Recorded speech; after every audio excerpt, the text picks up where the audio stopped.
Hi hello friends, ಎಲ್ಲರಿಗೂ ನಮಸ್ಕಾರ. ನಾನು ನಿಮ್ಮ ಪ್ರೀತಿಯ ಶಶಿ. ಎಲ್ಲರಿಗೂ ನಮ್ಮ ಅಮ್ಮನ ಅಡುಗೆಗೆ ಸ್ವಾಗತ.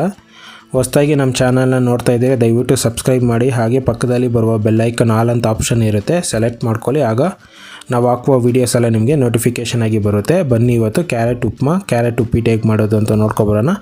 ಉಪ್ಪಿಟ್ಟು ತಿಂದೇ ಇರೋರು ಕೂಡ ಉಪ್ಪಿಟ್ಟು ತಿಂತಾರೆ, ಅಷ್ಟು ಸೂಪರಾಗಿರುತ್ತೆ, ರುಚಿಯಾಗಿರುತ್ತೆ. ಬನ್ನಿ ಕ್ಯಾರೆಟ್ ಉಪ್ಮಾ ಮಾಡೋದು ಹೇಗೆ ಅಂತ ನೋಡ್ಕೊಬರೋಣ. ಮೊದಲಿಗೆ ಸ್ಟವ್ ಹಚ್ಚಿ ಒಂದು ಕಡಾಯನ್ನು ಇಟ್ಕೊಂಡಿದ್ದೀವಿ. ನೋಡಿ, ಈ ಕಪ್ಪಲ್ಲಿ ನಾವು 1 ಕಪ್ಪು ರವೆನ ತೊಗೊಂಡಿದ್ದೀವಿ, ಉಪ್ಪಿಟ್ಟು ರವೆ. ಸೊ ಉಪ್ಪಿಟ್ಟು ರವೆ ಹಾಕ್ಕೊಂಡು ಲೋವರ್ ಮೀಡಿಯಮ್ ಫ್ಲೇಮಲ್ಲಿ ಕ್ಲೀನಾಗಿ ರೋಸ್ಟ್ ಮಾಡ್ಕೊಬೇಕು. ಕಲರ್ ಚೇಂಜ್ ಆಗೋವರೆಗೂ ರೋಸ್ಟ್ ಮಾಡ್ಕೊಬೇಕು ಫ್ರೆಂಡ್ಸ್. ಸೊ ಇಲ್ಲಿ ನೋಡಿ, ಕಲರೆಲ್ಲ ಚೇಂಜ್ ಆಗಿದೆ. ನಾವು ಒಂದು ಪ್ಲೇಟ್ಗೆ ಟ್ರಾನ್ಸ್ಫರ್ ಮಾಡಿ ಇಟ್ಕೊಂಡಿದ್ದೀವಿ. ಸೊ ಇವಾಗ ಅದೇ ಕಡಾಯಿಗೆ 2-3 ಟೇಬಲ್ ಸ್ಪೂನ್ ಎಣ್ಣೆನ ಹಾಕ್ಕೊಂಡಿದ್ದೀವಿ. 1 ಟೇಬಲ್ ಸ್ಪೂನ್ ಕಡಲೆಬೇಳೆನ ಹಾಕ್ಕೊಂಡಿದ್ದೀವಿ. 1 ಟೇಬಲ್ ಸ್ಪೂನ್ ಉದ್ದಿನಬೇಳೆನ ಹಾಕ್ಕೊಂಡಿದ್ದೀವಿ.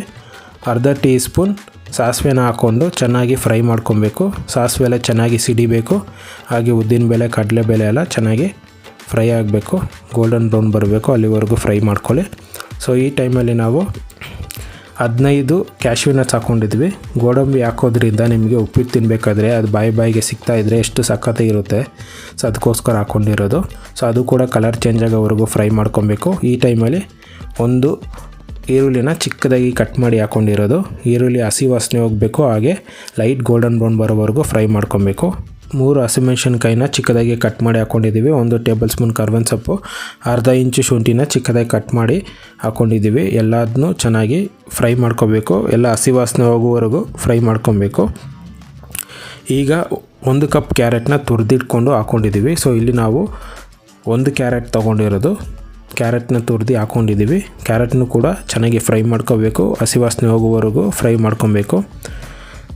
ಸೊ ಈಗ ರುಚಿಗೆ ತಕ್ಕಷ್ಟು ಉಪ್ಪನ್ನು ಹಾಕ್ಕೊಂಡು ಚೆನ್ನಾಗಿ ಫ್ರೈ ಮಾಡ್ಕೊಳ್ಳಿ. ಸೊ ಉಪ್ಪು ಹಾಕೋದ್ರಿಂದ ನಾವು ಕ್ಯಾರೆಟ್ ಎಲ್ಲ ಸಾಫ್ಟ್ ಆಗುತ್ತೆ, ಚೆನ್ನಾಗಿ ಫ್ರೈ ಆಗೋಗುತ್ತೆ.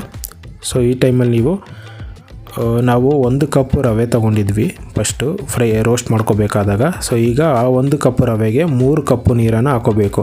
ಈ ಅಳತೆ ಮೆಜರ್ಮೆಂಟಿಂದ ನೀವು ಮಾಡ್ಕೊಂಡು ಹೋದರೆ ಉಪ್ಪಿಟ್ಟು ಕೂಡ ಸಾಫ್ಟಾಗಿ ಟೇಸ್ಟಿಯಾಗಿ ಸಖತ್ತಾಗಿ ಬರುತ್ತೆ, ಅಂಟಂಟಾಗೋದಿಲ್ಲ, ಸಾಫ್ಟಾಗಿರುತ್ತೆ. ಹೋಟೆಲಲ್ಲಿ ಹೇಗಿರುತ್ತೋ ಅದೇ ರೀತಿ ಇರುತ್ತೆ. ನೀವು ಈ ಮೆಜರ್ಮೆಂಟ್ನ ಚೆನ್ನಾಗಿ ಫಾಲೋ ಮಾಡಬೇಕಾಗುತ್ತೆ ಫ್ರೆಂಡ್ಸ್. ಇದೇ ಒಂದು ಟಿಪ್ಸ್ ಅಂದ್ಕೊಳ್ಳಿ.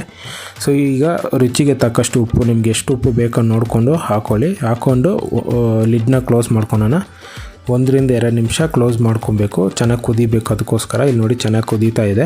ಈಗ 1 ಟೇಬಲ್ ಸ್ಪೂನ್ ತುಪ್ಪನ ಹಾಕ್ಕೊತಾ ಇದ್ದೀವಿ. ತುಪ್ಪ ಹಾಕ್ಕೊಳೋದ್ರಿಂದ ಉಪ್ಪಿಟ್ಟು ಸಕ್ಕತ್ತಾಗಿರುತ್ತೆ, ಟೇಸ್ಟಿಯಾಗಿರುತ್ತೆ. ಹಾಗೆ ತಿನ್ನಬೇಕಾದ್ರೆ ಬಾಯಿಗೆ ಸಿಗುತ್ತೆ. ಇವಾಗ ತುಪ್ಪನ ಚೆನ್ನಾಗಿ ಮಿಕ್ಸ್ ಮಾಡ್ಕೊಬೇಕು. ಸೊ ಈ ಟೈಮಲ್ಲಿ ನಾವು ಆಗಲೇ 1 ಕಪ್ಪು ರವೆನ ರೋಸ್ಟ್ ಮಾಡಿ ಇಟ್ಕೊಂಡಿದ್ವಲ್ಲ, ಸೊ ಅದನ್ನ ಇಲ್ಲಿ ಸ್ವಲ್ಪ ಹಾಕ್ಕೊಂಡೆ ಮಿಕ್ಸ್ ಮಾಡ್ಕೊಬೇಕು.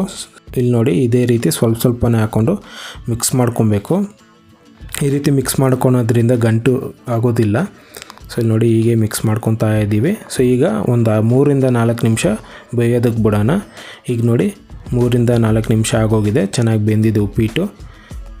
ಸಾಫ್ಟಾಗಿ, ಎಷ್ಟು ಸಾಫ್ಟಾಗಿ ಬಂದಿದೆ ನೀವೇ ನೋಡ್ತಾ ಇದ್ದೀರಲ್ಲ ವೀಡಿಯೋದಲ್ಲಿ. ಸೊ ಈ ಟೈಮಲ್ಲಿ ನಾವು 1 ಟೇಬಲ್ ಸ್ಪೂನ್ ಕೊತ್ತಂಬರಿ ಸೊಪ್ಪನ್ನ ಚಿಕ್ಕದಾಗಿ ಕಟ್ ಮಾಡಿ ಹಾಕ್ಕೊಂಡಿದ್ದೀವಿ. ಸೊ ಕೊತ್ತಂಬರಿ ಸೊಪ್ಪನ್ನ ಹಾಕ್ಕೊಂಡು ಒಂದು ಸಲ ಮಿಕ್ಸ್ ಮಾಡಿಕೊಂಡ್ರೆ ಕ್ಯಾರೆಟ್ ಉಪ್ಮಾ ರೆಡಿ, ಕ್ಯಾರೆಟ್ ಉಪ್ಪಿಟ್ಟು ರೆಡಿ. ಸೊ ನೀವು ಒಂದು ಸಲ ಟ್ರೈ ಮಾಡಿ. ಯಾರೆಲ್ಲ ಉಪ್ಪಿಟ್ಟು ತಿನ್ನೋದಿಲ್ವೋ ಉಪ್ಪಿಟ್ಟು ಮಾಡಿಕೊಡಿ ಅಂತ ಹೇಳ್ತಾರೆ, ಅಷ್ಟು ಸಖತ್ತಾಗಿರುತ್ತೆ. ಸೊ ಈಗ ನಾವು ಸರ್ವಿಂಗ್ ಪ್ಲೇಟ್ಗೆ ಟ್ರಾನ್ಸ್ಫರ್ ಮಾಡ್ಕೊತಾ ಇದ್ದೀವಿ. ಸೊ ನೋಡಿದ್ರಲ್ಲ ಕ್ಯಾರೆಟ್ ಉಪ್ಪಿಟ್ಟು ಎಷ್ಟು ಸಾಫ್ಟಾಗಿ ಬಂದಿದೆ ಅಂತ, ಅಷ್ಟೇ ಚೆನ್ನಾಗಿರುತ್ತೆ. ನೋಡೋಕ್ಕೆ ಎಷ್ಟು ಚೆನ್ನಾಗಿದೆ, ತಿನ್ನೋದಕ್ಕೂ ಸೂಪರಾಗಿರುತ್ತೆ. ಸೊ ನೀವು ಒಂದು ಸಲ ಟ್ರೈ ಮಾಡಲೇಬೇಕು. ಹಾಗೆ ಕಮೆಂಟ್ ಮಾಡಿ ಹೇಗೆ ಬಂತು ಅಂತ. ಹಾಗೆ ನಮ್ಮ ಅಮ್ಮನ ಅಡುಗೆ ಚಾನಲ್ನ ಸಬ್ಸ್ಕ್ರೈಬ್ ಮಾಡ್ಕೊಳ್ಳಿ. ಪಕ್ಕದಲ್ಲಿ ಬರುವ ಬೆಲ್ಲೈಕನ್ನ ಕ್ಲಿಕ್ ಮಾಡ್ಕೊಳ್ಳಿ, ಆಲ್ ಅಂತ ಆಪ್ಷನ್ ಸೆಲೆಕ್ಟ್ ಮಾಡ್ಕೊಳ್ಳಿ. ಆಗ ನಾವು ಹಾಕುವ ವೀಡಿಯೋಸ್ ಎಲ್ಲ ನಿಮಗೆ ನೋಟಿಫಿಕೇಷನ್ ಆಗಿ ಬರುತ್ತೆ. ಹಾಗೆ ವಿಡಿಯೋ ನೋಡಿರುವ ಎಲ್ಲ ವೀಕ್ಷಕರಿಗೂ ಧನ್ಯವಾದಗಳು. Thank you. Bye see you.